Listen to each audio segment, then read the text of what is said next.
Hello friends, আমি তোমাদের কাছে এই উপপাদ্যটি প্রমাণ করব যেটা সমবিন্দু সংক্রান্ত, যে ত্রিভুজের মধ্যমা তিনটি সমবিন্দু। কি আছে উপপাদ্য? ত্রিভুজের মধ্যমা তিনটি সমবিন্দু। তার আগে আমরা সমবিন্দু জানি যে তিন বা তার বেশি সরলরেখা কোনো বিন্দুতে এসে যদি মিলিত হয় বা কোনো বিন্দুতে ছেদ করে, তাহলে ওই সরলরেখাগুলিকে বলা হয় সমবিন্দু সরলরেখা। তাহলে যখন আমরা এই যে উপপাদ্যটি প্রমাণ করব, যেটা দেওয়া থাকে উপপাদ্যে, সেটাকে এই জ্যামিতি বলা হয় সাধারণ নির্বাচন। সাধারণ নির্বাচন। মনোযোগ দিয়ে দেখো, তবে তোমরা সহজে প্রমাণ করতে পারবে। আমাদের কি করতে হয়? সাধারণ নির্বাচন অনুসারে কি করতে হয়? যে চিত্র অঙ্কন করে, মানে সেই জ্যামিতির ছবিটাকে এঁকে নামকরণ দিয়ে প্রকাশ করাকে বলে বিশেষ নির্বাচন। তাহলে এখানে আমি আগে ছবি এঁকে রেখেছি ত্রিভুজ। তাহলে ধরলাম এবিসি একটা ত্রিভুজ। এবার মধ্যমা কাকে বলে? মধ্যমা কি না, যে কোনো ত্রিভুজের মধ্যমা যখন বলবে, যে কোনো বাহুর মধ্যবিন্দু থেকে বিপরীত কৌণিক বিন্দু সংযোজক সরলরেখাকে বলা হয় মধ্যমা। তাহলে এখানে ধরো এই যে এ বি একটা বাহু, আর মধ্যবিন্দু আমরা ধরলাম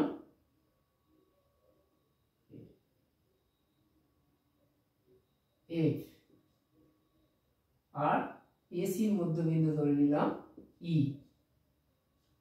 ধরে নিলাম। এবার আমি কি করলাম? এ বি মধ্যবিন্দু ইর সাথে বিপরীত কৌণিক বিন্দু কি সি যোগ করে দিলাম। এটা হয়ে গেল একটা মধ্যমা। আবার বি বাহুর সাথে এসি বাহুর মধ্যবিন্দু ইর সাথে বি বিন্দু কৌণিক বিন্দু যোগ করে শীর্ষ বিন্দু যোগ করে দিলাম। এটা হয়ে গেল একটা মধ্যমা। আমাদের কি করতে হবে? মধ্যমা তিনটি, দুটো হয়ে গেল, দুটো একটা বিন্দুতে ছেদ করছে। তৃতীয় আমরা যদি একটা এই শীর্ষ বিন্দু থেকে এটাকে যোগ করে দিলাম, ধরো এইটা পরস্পরকে ছেদ করেছে, এই বিন্দুটার নাম দিলাম জি। এটা কেন? ভর কেন্দ্রের নাম জি হয় বলে গ্র্যাভিটেশন এর জন্য জি লেখা হয়। এইটার বিশেষ নাম জি সবসময়ের জন্য লিখবো আমরা। এবার কি করব? এই এ আর জি যুক্ত করে এটাকে কি করব? বাড়িয়ে দেব, যেটা কি বিসি বাহুকে টি বিন্দুতে ছেদ করছে। পরন্ত আমরা লিখি, ধরিলাম এবিসি একটি ত্রিভুজ, এ বি সি একটি ত্রিভুজ,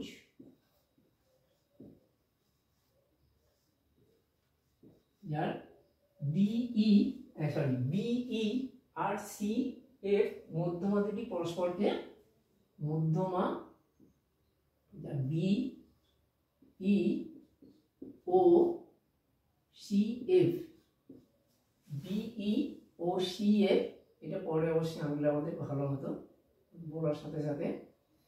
বিই আর সি এর মধ্যমা দুটি পরস্পরকে কি করেছে?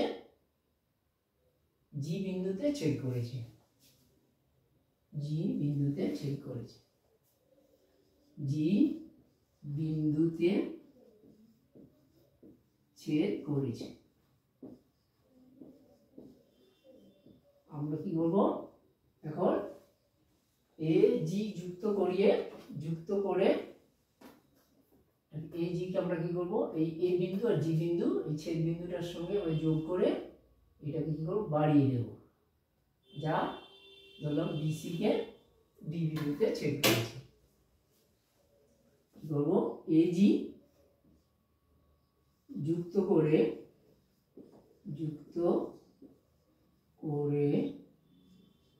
বর্ধিত করিলাম, যা বিসি বাহুকে ডি বিন্দুতে ছেদ করেছে, ছেদ করেছে। লেখা হয়ে গেল। এটা হচ্ছে বিশেষ নির্বাচন বা প্রদত্ত, এটা আরেকটা নাম হয়, আমরা প্রদত্ত। এবার আমরা সব প্রমাণ, প্রামাণ্য, প্রামাণ্য কি প্রমাণ করতে হবে? ত্রিভুজের মধ্যমা তিনটি সমবিন্দু, তাহলে এবি সি ত্রিভুজের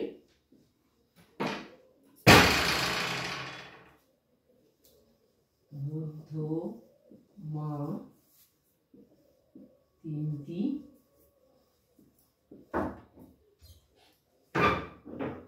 সমবিন্দু, মানে এটা প্রমাণ করতে, অর্থাৎ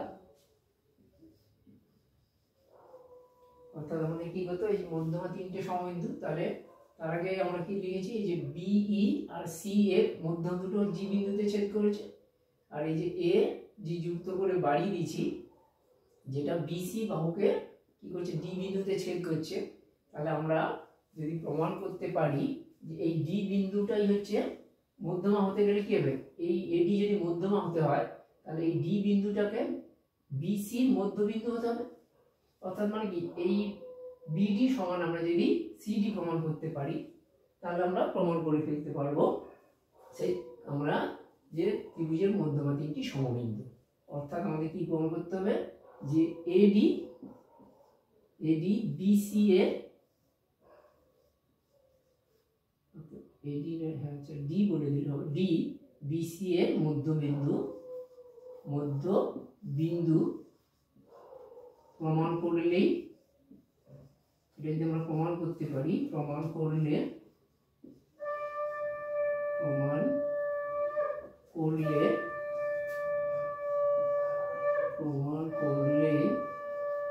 প্রমাণিত হবে মধ্যমা ত্রিভুজের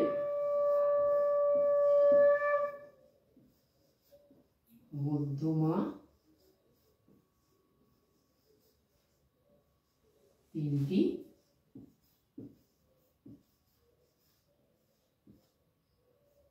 সমবিন্দু।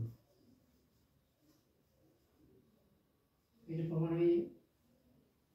তাহলে আমাদের এই ডিটাকে বিসির মধ্যবিন্দু প্রমাণ করব।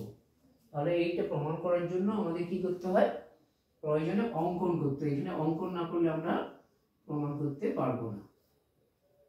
অঙ্কনে কি করব, এইখানে এই যে এ ডিটাকে দেখি, এই যে এ ডি বাহুটাকে বর্ধিত করব, কি করে বাড়িয়ে দেব, কতটুকু পর্যন্ত বাড়িয়ে দিয়ে, বর্ধিত করে ডির দিকে বাড়িয়ে দিয়ে এজি যে দৈর্ঘ্যটা আছে, মানে এজি যতটা, এই মাপটা এখান থেকে আবার কেটে নেব। কি করবো, কেটে নিয়ে আবার এটার সঙ্গে যোগ করবো। কি লিখবো আমরা, এডি কে বর্ধিত করে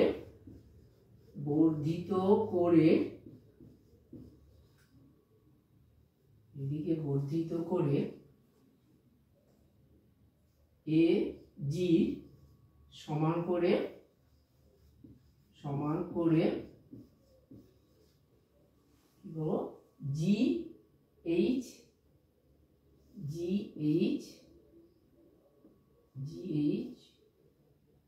অংশ কাটিয়ে নিলাম, আমরা কাটিয়া লইলাম, লিখলাম, আমরা কেটে নিয়েছি। কেটে নেওয়ার পর কি করবো, এবার এই বি, এই বিন্দুটার নাম এইচ, কেটে নিয়েছি। এবার এই B H R C H, আমরা কি করবো, এটাকে যে বাড়িয়ে দিয়েছি তাহলে আমরা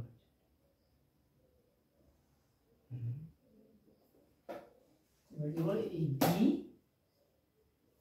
এইচ বিন্দু যোগ করে দেব আর সিএইচ বিন্দু যুক্ত করে দেব, এবং লিখব বি এইচ ও সিএইচ যুক্ত করিলাম।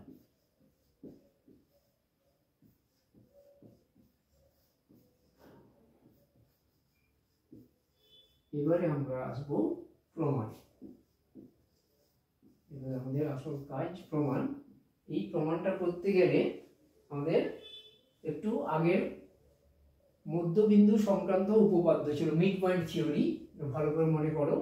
একটা ত্রিভুজ ছিল, ত্রিভুজে যে কোনো দুটি বাহুর মধ্যবিন্দু সংযোজক সরলরেখা তৃতীয় বাহুর সমান্তরাল হয় আর অর্ধেক হয়। এখানে সমান্তরালটা আমার দরকার।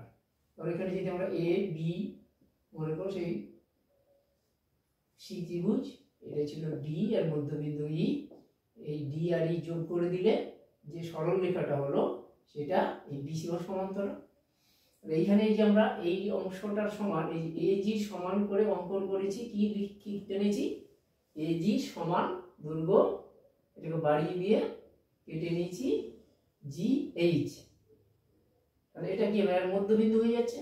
আর এটা মধ্যমার জন্য তো এটা এফ কি ছিল, এর মধ্যবিন্দু, এ বি এর মধ্যবিন্দু এফ। তাহলে আমরা এই ত্রিভুজটা ধরবো, এই ধারে একবার ত্রিভুজটা ধরবো, এ বি এইচ ত্রিভুজ। এ বি এইচ ত্রিভুজের, তাহলে এই ত্রিভুজের কি হবে, এই ডি এফ হচ্ছে যথাক্রমে লিখে, তাহলে ক্রমে হয়ে যাবে ই এফ ও জি, এই এফ আর জি যথাক্রমে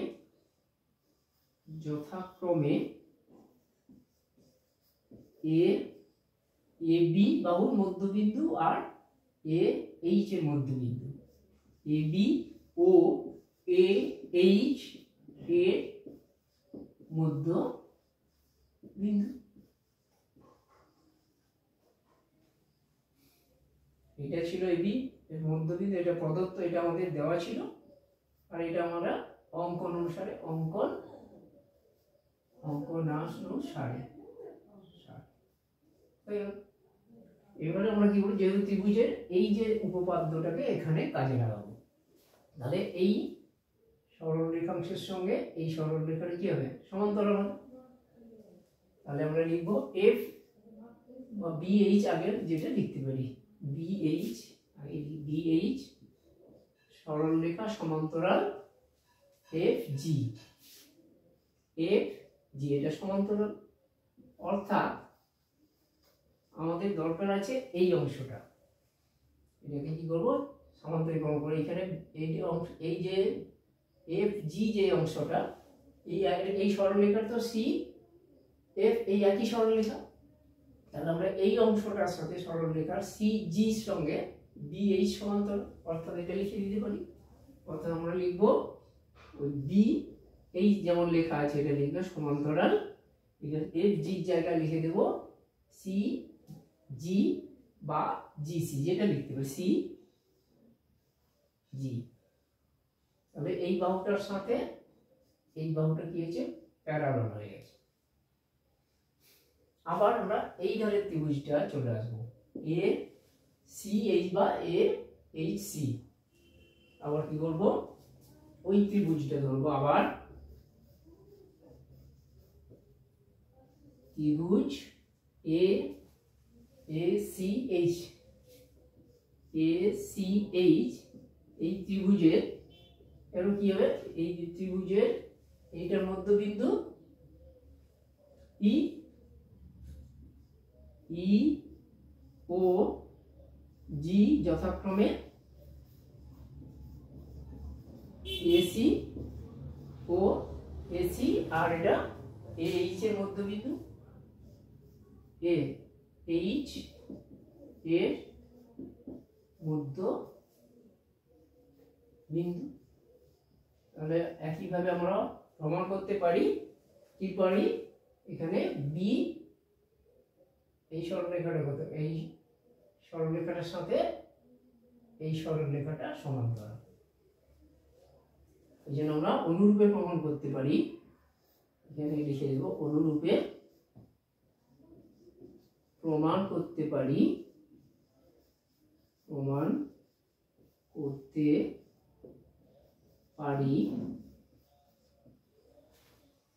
এটা হবে CH সরল রেখাংশ, এটার সঙ্গে সমান্তরাল হবে BH।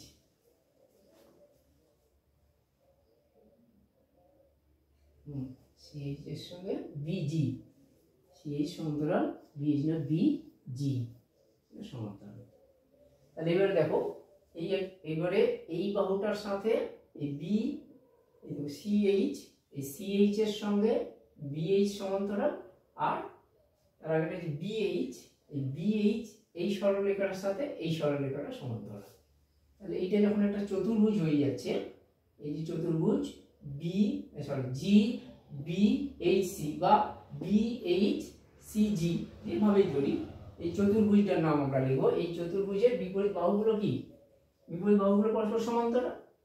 লিখবো আমরা, লিখতে পারি অতএব চতুর্ভুজ হচ্ছে বি, এখান থেকে BHCG, BHCG চতুর্ভুজে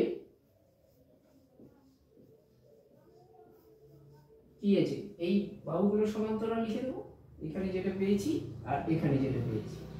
আর লিখবো BH সমান্তরাল CG এবং CH সমান্তরাল BG। একটা চতুর্ভুজের বিপরীত বাহু সমান্তরাল হলে সে কি হয়ে যায়? সে হয়ে যায় সামান্তরিক। অতএব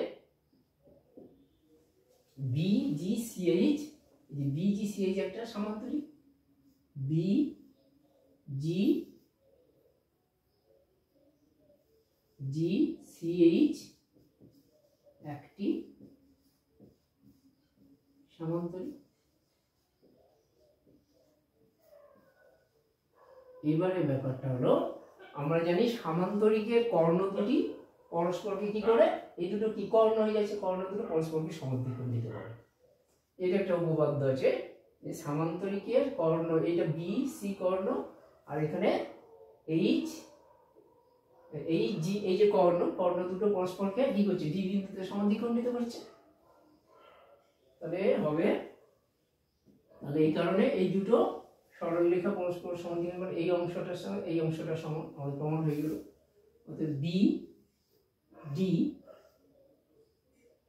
সমান CD। এখানে লিখে দেব যে সামান্তরিকের কারণটা হচ্ছে সামান্তরিকের কর্ণ দুটি পরস্পরকে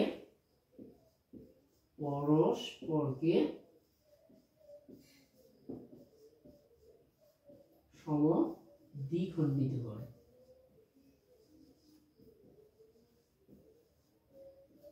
এটা আমরা প্রমাণ করি, আগে উপপাদ্যের প্রমাণ আছে। তাহলে আগে যেসব উপপাদ্যগুলো প্রমাণ হয়ে আছে সেই যে উপপাদ্যগুলোকে আমরা পরে জ্যামিতি প্রমাণ করার সময় আমরা কাজে লাগাবো। তাহলে এবার যেহেতু এটার মধ্যে এটা তাহলে অতএব কি ডিটা হয়ে যাবে BC এর মধ্যবিন্দু, অতএব লিখতে পারি D BC এর মধ্যবিন্দু। যদি মধ্যবিন্দু হয় তাহলে কি হবে, তাহলে এডি হয়ে যাবে কি মধ্যমা। তাহলে মধ্যমাটা কি হলো, এই বিন্দু দিয়ে G বিন্দু, তাহলে মধ্যমা তিনটি সমবিন্দু প্রমাণ হয়ে গেল। অতএব মধ্যমা ত্রিভুজে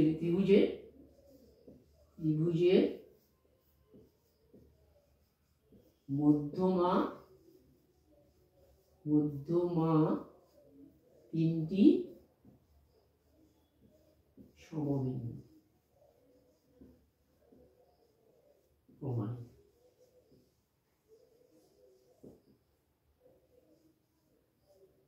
লিখে দেবো, হয়ে গেল।